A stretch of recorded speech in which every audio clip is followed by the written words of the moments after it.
पंडित ने ऐसे अद्भुत करामात और कहीं देखी नहीं थी।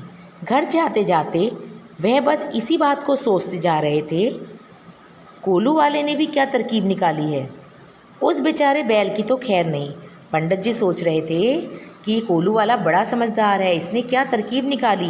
बेचारा बैल रुक भी नहीं सकता, आराम भी नहीं कर सकता। वो ऐसी बातें सोच रहे थे। जैसे ही वह रुकेगा घंटी बजना बंद हो जाएगी और उसी वक्त कोलू वाले का लड़का उसे भगाने चला आएगा। सोचते सोचते अचानक उन्हें एक और तरकीब सूझी।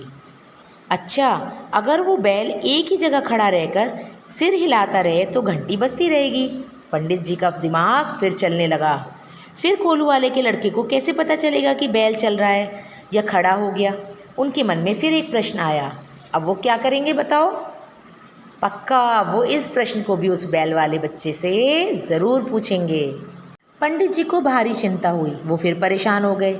अगर वह बैल ज़रा चालाकी से काम चोरी करे तो कोलू का तो कितना नुकसान हो जाएगा। अब पंडित जी किसके बारे में सोच रहे हैं? बैल के बारे में सोच रहे हैं।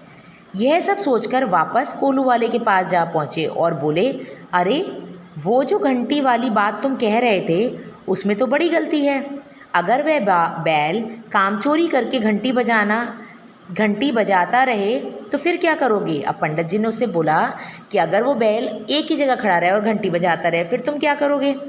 कोलू वाला खिन्न होकर बोला, खिन्न मतलब परेशान होकर बोला, काम चोरी करके घंटी बजाना यानी। अब उसे बड़ा आश्चर्य हुआ कि पंडित जी कैसी बातें कर रहे हैं। पंडित बोले, मान लो वह एक जगह खड़ा होकर घंटी बजाता रहे तो घंटी की आवाज़ तो तुम्हें आती रहेगी, पर घानी कैसे चलेगी, तब तुम क्या करोगे। अब बच्चा जो था वो उनकी बात सुन तो रहा था, फिर क्या बोला। कोलू वाला उस समय तेल नाप रहा था। वो क्या कर रहा था? तेल को नाप रहा था। उसने मुड़कर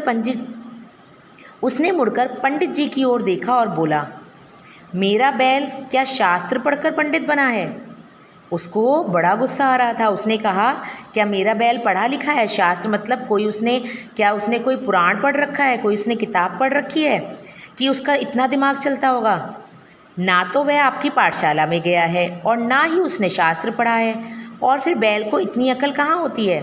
कभी कभी आपने सुना है ना कहावत, बैल बुद्धि। उसकी तो बुद्धि बिल्कुल बैल की तरह है। यानी बैल जो होता है वो बहुत मेहनती पशु है, बट वो इतना दिमाग नहीं चलाता, वो बहुत ही सीधा साधा पशु होता है। तो बालक ने कहा, वो क्या आपसे पढ़ के आया है जो उसके अंदर इतनी चालाकी करने की अकल है। पंडित ने सोचा, कोलू वाला सच ही तो कह रहा है। पंडित जी समझ गए कि ये बिल्कुल सही बात कह रहा है।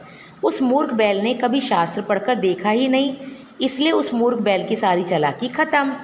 पंडित जी ने खुद ही प्रश्न पूछा, खुद ही उसका उत्तर निकाला, और अब वो ये बात समझ गए।